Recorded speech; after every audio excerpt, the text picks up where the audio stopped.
Good morning, everyone. Welcome to the Office of the Prime Minister's Weekly Press Briefing. This morning we are talking matters related to works in the Bahamas. We're pleased to be joined by Minister Cox and Head of Digitization, Lakindes Brown. We will be specifically discussing works that are pending and ongoing in the Pinewood Gardens area, of course, to remediate flooding there. The minister and his team will also discuss the progress and plans for roadworks across New Providence. So without further ado, I'd like to welcome to the podium Minister of Works and Family Island Affairs, the Honorable Clay Sweeting. Thank the Office of the Prime Minister for bringing us together today to speak briefly on a lot of things that we have going on at the Ministry of Work and some other exciting initiatives that is happening at the Ministry of Works, a reimagined Ministry of Works. But for me, I'm here today to update you, gardens, and the surrounding areas about a solution to the problem that has plagued them for decades. We're not simply here to make an announcement about the Pinewood Gardens lift station as another infrastructure project. We're here to address a problem that has affected families for decades and to inform you of our engineers' belief that this is the most appropriate and effective solution based on extensive technical studies and environmental assessments. This pilot project, besides of course, historical data, was selected as a part of a completed New Providence flood zone identification project with water cluster analysis.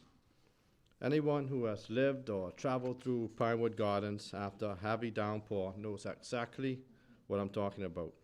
Roads become impassable, families become trapped in their homes, businesses are disrupted, vehicles are damaged, and homes are flooded. And for many residents, every storm brings anxiety because they simply don't know how bad it will flood this time. We understand the frustration and we have heard your concerns. So today we want residents to know that this government is not standing by hoping the problems fix itself. We are taking decisive action. Over the years, the Ministry of Works has worked extremely hard to clear drains, clear canals, and improve stormwater flow throughout New Providence. Those efforts have made a difference, but we also recognize that in communities like Pinewood Gardens, drainage maintenance alone is no longer enough. The volume of water generated during today's intense rainfall events often exceeds what conventional drainage systems were originally designed to handle. And that is why we knew that a different approach was needed. This project represents one of the most innovative flood mitigation initiatives ever undertaken by the Ministry of Works. It is a pilot program that combines lift stations with deep drainage disposal wells to move storm water away from flood-prone areas more quickly and more efficiently than has ever been possible before. Simply put, when heavy rainfall causes water to collect faster than it can naturally drain away, these lift stations will automatically pump that excess water into a specifically designed deep disposal well. That means less standing water, faster drainage, safer roads, and greater protection for homes and businesses. We've also heard questions from residents about the possibility of encountering, but the good news is that our engineers have anticipated that possibility. So if natural voids are encountered, they've counted in the precise location of a lift station, the engineering design allows Pinewood Gardens. It is about changing the way we approach our country. A multifaceted approach is also being utilized in Coral Harbor, where we will be utilizing lift stations as well. I know that there are residents listening today who have lived with the uncertainty and anxious moments as water accumulates faster than it could naturally drain away. And no community should have to wonder whether a heavy shower will bring unnecessary disruption to daily life. We cannot erase what has happened in the past, but that is exactly why this government has made flood mitigation a priority and why we are investing in practical, long-term solutions like the Pinewood lift station drainage infrastructure. I'm happy to announce that the lift stations have already been ordered and they are currently being manufactured to be shipped to the Bahamas within the next 3 to 4 weeks. So as our communities continue to grow and weather events become more intense, it is essential that our for tomorrow. Now, this project will not stop the rain from falling, but it will help stop communities from living in fear every time it rains. Together, we can build a better future. Now I turn it over to the Director of Works, Mr. Robert Moses, for an update on road works and other infrastructural projects. Good morning, everyone. I'm pleased to brief you on the road paving in New Providence to major rehabilitation projects across our family islands and reconstruction of the glass infrastructure for every community we serve. The Ministry continues the ongoing maintenance of the existing road network. Ministers talked about the drainage infrastructure, and I'm talking more about the road network. This includes a sustained program of pothole patching, road repairs, drainage clearing, so this improves road safety and maintains the functionality of the transport corridors. So roads already paved in New Providence in the last few months includes Sealing Drive, Buttonwood Street, Wonder Terrace, Beatrice Avenue North, Yamacraw Beach Drive, Western Road, Button Street, Joe Farrington and the surrounding areas as part of the water main upgrades. This is real visible progress that residents in these communities are already. The programme continues through the remainder of the year and into next year. Tonic Williams Darling Highway. It's not just the main roads, we're looking at neighbourhood roads, minor but still important. Elizabeth Avenue, Victoria Avenue, Devonau Street, and I want to highlight the works that are being done in the Family Islands, which is extensive, taking each island as it goes. In Abaco, we're undertaking the rehabilitation of 5.5 miles of road and water line in the Sweetings Village community in Marsh Harbour. We're looking to mobilise immediately. This sits alongside the 6.1 million Central Pines road repairs and also doing Manor War Quay, which is addressing ageing road infrastructure and drainage. In Andros, the South Andros road repairs is about reconstructing 8 road, paving 95% complete, expected to be completed by the end of July. In Bimini, we've done extensive works there.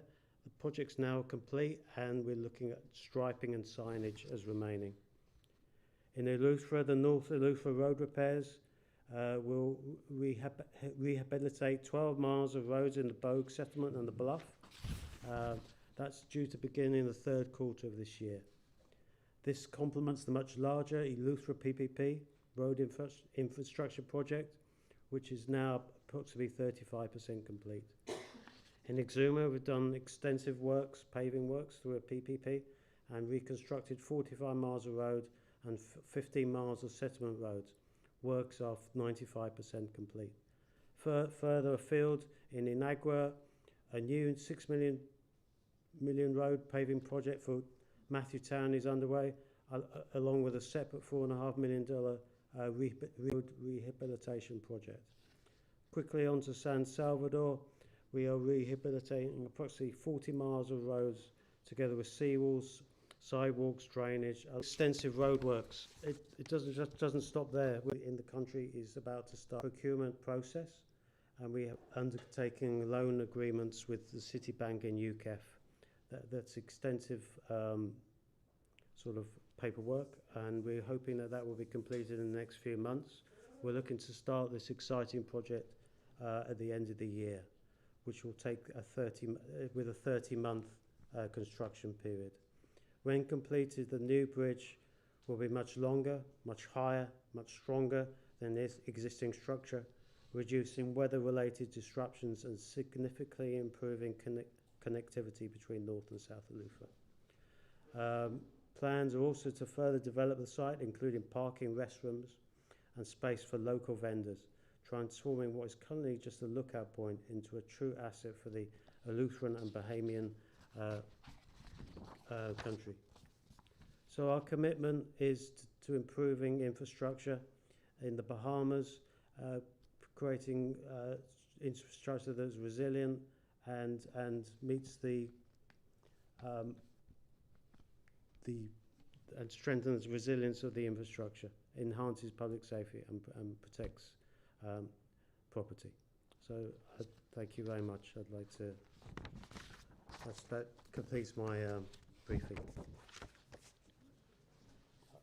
So yes, sorry, now I'd like to introduce Mr. Candice Brown, who is head of our digitalisation unit at the Ministry, who will explain how we're transforming the Ministry's processes into a more digital platform.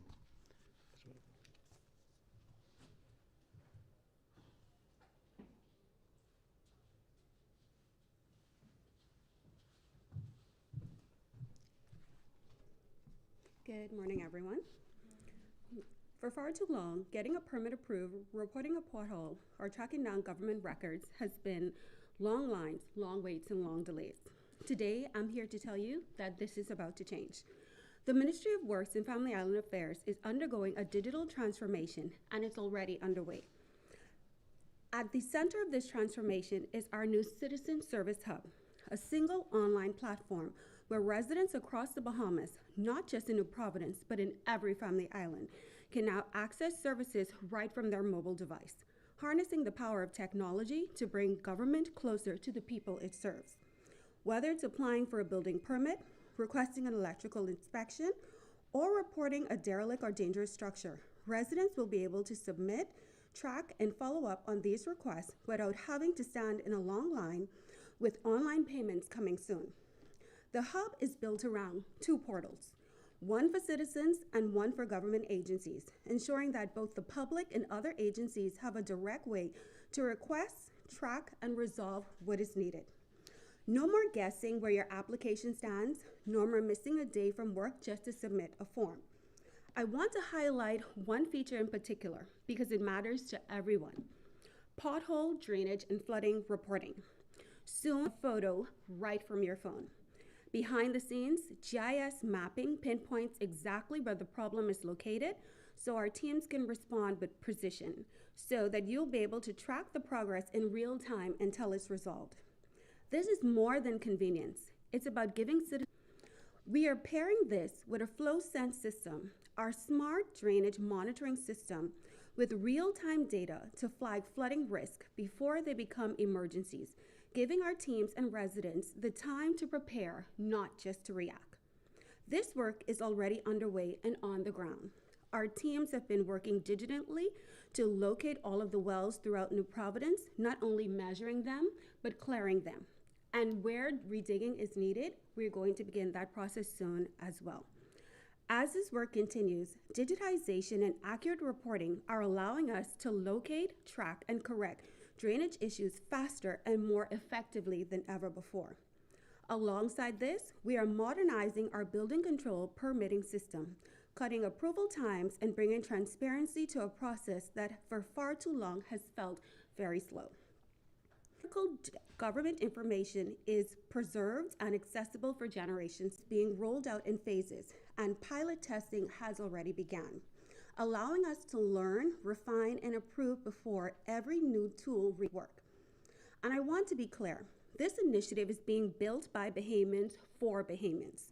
We are working exclusively with local developers and software engineers, ensuring that the systems shaping our future are designed by the very people it is meant to serve. At every stage, residents will be able to track the progress of their reports and applications online, because transparency is not an afterthought in this process. It is the foundation of it. This is only the beginning. In the months ahead, we will introduce fleet management, asset management, digital payment integration, and further automation throughout the ministry. Our vision is simple: a ministry that is faster, smarter, transparent, and built around the people it serves.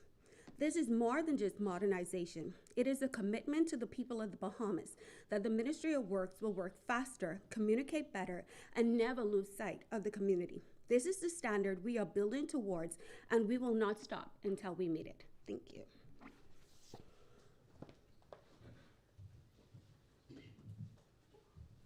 Thank you very much to all of the presenters. We now open the floor to questions. Questions, please. This question is for Minister Sweeting. Good morning, Minister. Is there a specific timeline when the paving will begin on Shirley Street? You know, concern, any specific timeline on when the paving will begin there? Shirley Street is a priority, so it'll be one of the first streets that we pave. We do have some utilities that we having to coordinate currently, which we was doing actually a few months ago in regards to water and sewage and some new water lines that they wanted to run. We're finalizing that now, so once that is completed, then we would engage to pave that. Can you give us an update also on the regularization process for the local government employees? Yeah, so it was somewhat of a challenge. We put together a small team to collect all of the information in regards to the data that they needed to become permanent pensionable.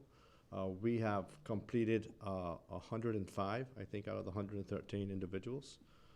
So that has now moved on to HR and the Ministry of Works, which will then be forward to the Ministry of Public Service. So we're well on the way to get that done. We do have cabinet approval that was provided in April to complete this project.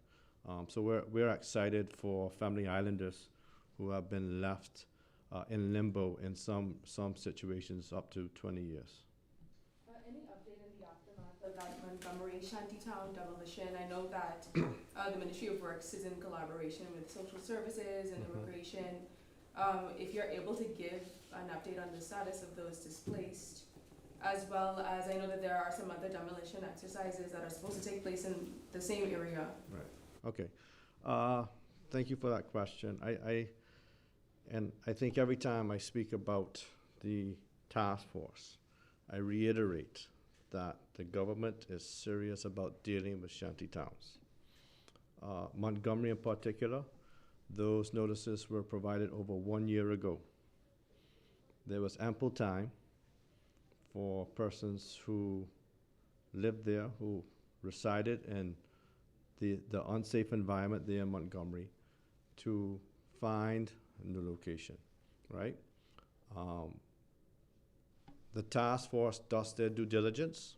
They even provided them with some extra time to assess the persons in there. There were 8 Bahamians who resided within that shanty town, where over 60, I think 65 structures, I might be off 1 or 2, but over 60 structures were demolished. It is imperative that the government of the Bahamas deals with shanty towns. They are unsafe, they are unhealthy, and they do not fall in line in what we want the future of the Bahamas to as well, or we offer. If they have permits, they are engaged with their permit holder, who should provide assistance in regards to living accommodations for them. Today, the task force is in North Andros, assessing the structures there and providing the shanty town there with notices in regards to their 30 days, which is required by the Building Control Act. While we're going to talk about shanty towns, during that exercise in the Montgomery village, there was an incident. Speak about enforcement moving forward with demolishing these shanty towns. Right, so we have Superintendent Carey, who is a quite able police officer who is in charge, who works in tandem with the DPS, Mr. Delgado Forbes, at the Ministry of Works in regards to shantytown demolition and surveillance and all of that. That was an unfortunate incident. I'm sure moving forward they have assessed the challenges there. The difference with that shantytown that was different than others in the past is that persons did not heed to the warning. And all the shanty towns, persons moved out, found other accommodations. But in this situation, I guess persons didn't think that it actually would be demolished. So they provided them with some leeway in regards to collecting the items. And during that, it ended up becoming an altercation. So in future, I am sure that they have assessed what happened there, and they will sterilize the shantytown before demolition occurs. Residents in Eleuthera have been complaining about power outages for months. Is there anything that's being done to, I guess, bring them some sort of relief or give them some sort of answers? Right, so I think it was last year where the government signed a power purchase agreement with EA Energy, where a fundraising exercise occurred. They raised more funding than what was needed for the project. We're excited about what EA Energy will bring to Eleuthera because along with development comes the need for power production. They have already started to clear the site. The equipment is on site for EA Energy to commence the solarization there, as well as the LNG project that they would help to engage there. So progress is happening, and we're excited to onboard EA Energy to Eleuthera, because along with all of the development that's happening, and I think Eleuthera probably is the fastest growing island in the Family Islands. So along with that comes demand for energy. So we're hoping that they can meet their milestone on having the project completed to increase power distribution there in Eleuthera. In regards to the Pinewood Gardens project, what's the timeline on that and what's the cost of it? The cost is 2.6 million, give or take. That would be 4 lift stations, is it? 4 lift stations. I can give you the locations.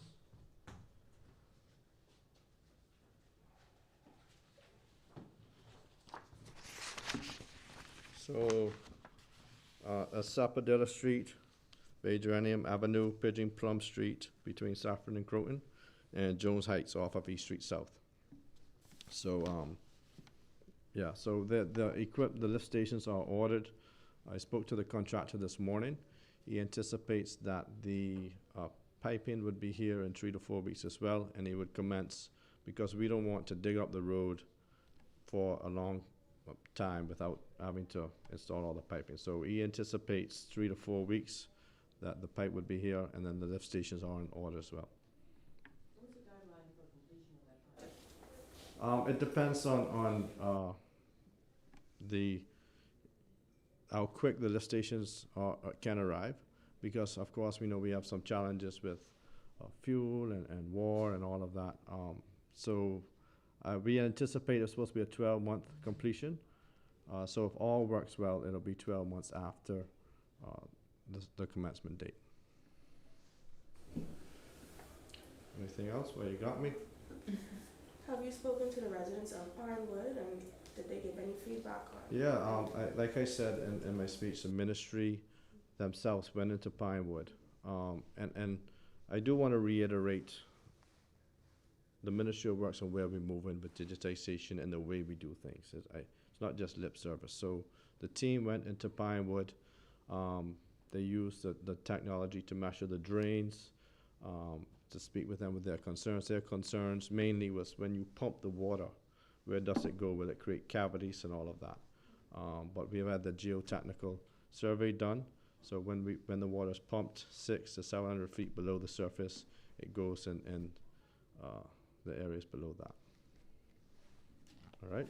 Finally, obviously with Pinewood being known to be a flood-prone area for so long, how effective are we expecting this process to be in fixing the problem? Right. So to explain to you how a lift station operates, if anyone's ever been boating and understands that they have what they call bilge pumps in the boats, when the water meets a certain level, the pump automatically kicks in. So in these pockets where the lift stations are, we expect that to pump water fairly quickly. It's not like a drainage system where you wait for water to drain, or where the tide may rise, you have spring tide and the water has nowhere to go. This system forces the water below the surface. So it should work very quickly in the pockets where these lift stations are. And then that eventually all the water would drain into the pockets and it would continue to pump out. Thank you. Any further questions? We know a lot of families have been plagued with a lot of instances pertaining to death, fire. What is the government doing in this initiative to have the government reach out to these families? And what is the government doing to assist these families? You're referring to the fire in Abaco?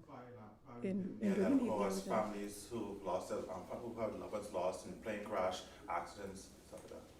Well, as far as I can tell you right now, social services is continuing to assist those families, but a lot of the focus has to do, obviously, with getting the proper equipment and emergency services in place to deal with further instances. I know for one that fire extinguishers were a big part of helping residents, helping residents be able to move quickly to put out fires. Obviously, in the case of that fire in Bimini, the houses were very closely packed together, which was part of the reason the fire spread so quickly and affected so many people. So getting, in addition to fire equipment on the island, fire extinguishers for residents as well, and dealing with the needs of residents, socially putting them up. I know that the residents there were put up in hotels, and the government will continue to ensure that they are housed and their needs are taken care of until a permanent solution can be put in place. All right. Well, thank you very much, everyone. Have a good afternoon.